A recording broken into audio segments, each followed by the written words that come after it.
Scotty, we need more power. I'm adding USB power ports to my Jeep. I've already added one a while back. I never filmed it, but I'm now going to add another one right up here in the dash for all the stuff up here on this that I put in the dash needed to charge, and then I'll have this one up here for everything I want to mount to my roof rack, because in me doing my trips, I travel really long distances. I need to be able to charge devices in case I'm gone 4 or 5 days at a time on some great big Jeep adventure. I can keep everything charged up while I'm driving. So that's what we're doing. We're adding charging to the Jeep. Here we go. I got 4 of these. They came in a family pack. So I added that one there, this one here. Actually, I'm gonna add some more in my other vehicles too, eventually. But pretty cool, cheap little things off Amazon. There's probably tons of these. I wouldn't even begin to tell you what the link was. I don't know how I found it. It's on Amazon somewhere. So we're gonna mount it right here to the center cup holder thing in the dash, which is why this cable here, yeah, that's gonna be gone. We're getting rid of that. We're gonna be able to mount it here and make it all work. Check this out. Now, trick to me making this work is inside this box.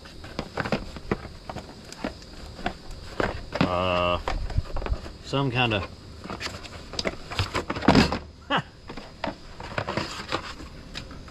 this is the trick to making this work. Here's the directions. We don't need this. We'll figure it out. I'm gonna mount my charging device, whatever that thing is called, to this right here. I think I bought this from Extreme Train, made by Red Rock. It is a dashboard storage tray organizer. It says dashboard storage organizer tray. I have no idea why I read that backwards, but I did. So, your directions, 2 steps. Remove screws, put this in place, install screws. There you go. Told you we need directions. I wouldn't write them anyway, even if it was complicated. So, all right then. Let's first go remove the screws. Pinch my fingers. We's gonna need a Philip. Oh, I bet it's a Torx bit. It's a Jeep. It's probably a Torx. Let's go see. Now, after you've taken all your sunglasses and stuff out of here, you want to pull this rubber mat out. Just pinch it and pull. Discard. Throw it to the chicken over there. Here, hold that. Okay. Now, 2 screws are right here.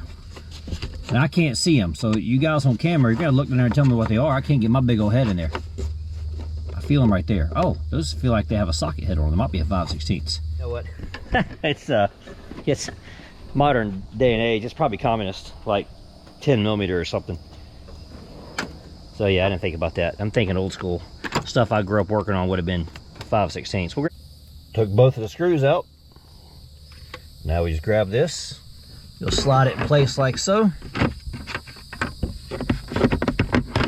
Like that, and then you put the 2 screws back in right there. And that installation is done, but I'm not done yet. I didn't record none of that. Well, let me show you what I just did, because I didn't press record. I drilled a pilot hole here, picked up both these holes, I mounted the screw plate here. I then drilled a 5/32 screw right here so I can pull the wires to this side, and it looks nice and clean. There's no wires going that way. So yeah, the pilot hole was a little bit small, probably a 3/32 drill bit. I drilled it in back here, put one in here, put the screw in, then I drilled the next one, put the screw in. So you can see the screws coming through the back side right there. I apologize I didn't film it. I thought I hit record. I guess I did not. I've done that quite a few times in my life. So anyways, that's the finished product. Now I'm gonna go put it in there, and then we're gonna route these wires here, which I drilled through nice and clean so there's no wires going across. I run them behind the dash back here. I tap them into the power supply for my radio.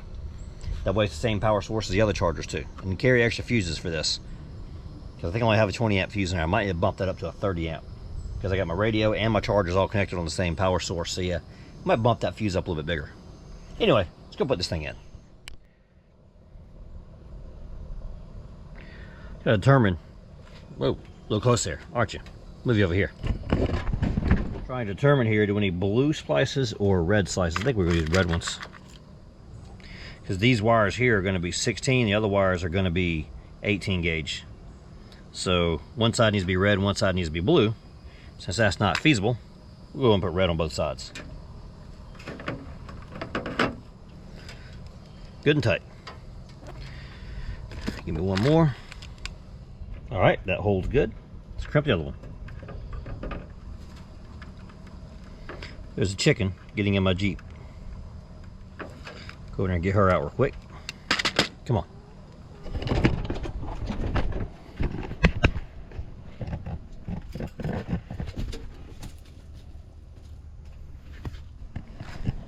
She's about to try to lay an egg in my floorboard.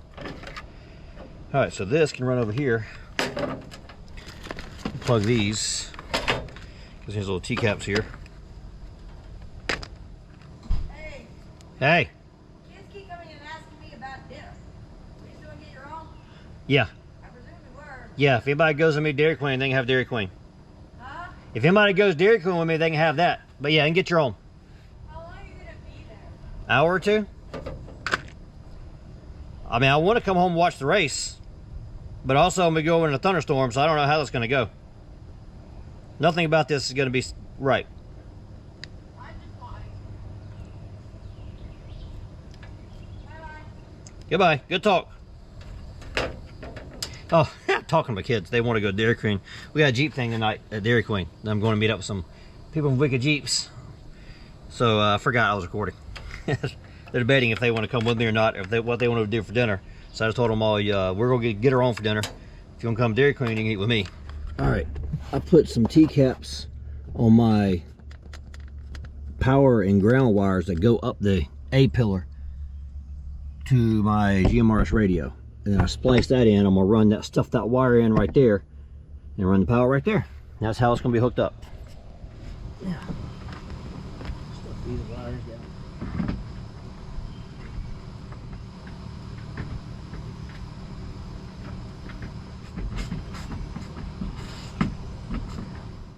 Cover plate, take the protective plastic off, and it goes right on top right here. Like that.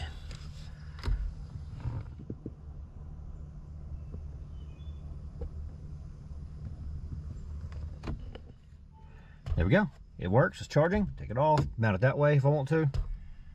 Perfect. I love it. And this is the finished result. I got a power port here on the dash, got a power port up here on the overhead console, and I have one, obviously the factory one's down here. Let me tell you why this is so important for an upgraded Jeep, is that when you plug your phone up to CarPlay, or whatever the Android equivalent of CarPlay is, the logic for these ports down here, if you have something else plugged in, it shuts CarPlay off. So if I'm off-roading, and I'm following my phone for a map, or I'm using Onyx Off-Road, or I'm using Waze, Google Maps, whatever you use, and you plug up a device to charge it while you're driving, say your tablet, your phone, whatever you're using, it shuts everything off. You lose all your CarPlay functions. So I've been saying for a long time I needed a way to charge devices that was not connected to the Jeep's intelligent sensing system. So this is what I came up with. This bypasses it. This runs off the hot wire bus I added for my radio. It's fused, it's cast on circuit for its protection up here. To this point, I haven't caused any issues with battery intelligence sensor by adding all these devices onto my battery. We'll see how that goes in the future. But this allows me to maintain all my features of my this advanced radio system that comes in modern vehicles, and still charge devices and not override the logic of CarPlay and shut it off and say if I'm off on a trail with no cell coverage and it shuts my Onyx Off-Road off, I can't get the reload because I'm trying to charge my camera or something, or you're trying to charge your iPad you got with you. Whatever. So this alleviates all of that. It's a really small, simple fix, and wow, modern problems, man. I'm just thinking in my head of how the world has changed. I mean, you know, you go back to old school when I had my Camaro, which I don't have my Camaro no more. I think it's been gone there. When I had my old Cutlass or something, but even that old truck right there, right around that truck back in the day when I bought that thing, this was not even conceived. I mean, you just plug your phone in the 12-volt outlet and go. Man, times have changed, but hey, you know what? In keeping with the times, you got to be able to charge devices, and that's what we're doing. So, there's your install. This is going to be a blast. I've got some huge rods coming up. One really big one in the fall. Oh, I can't wait.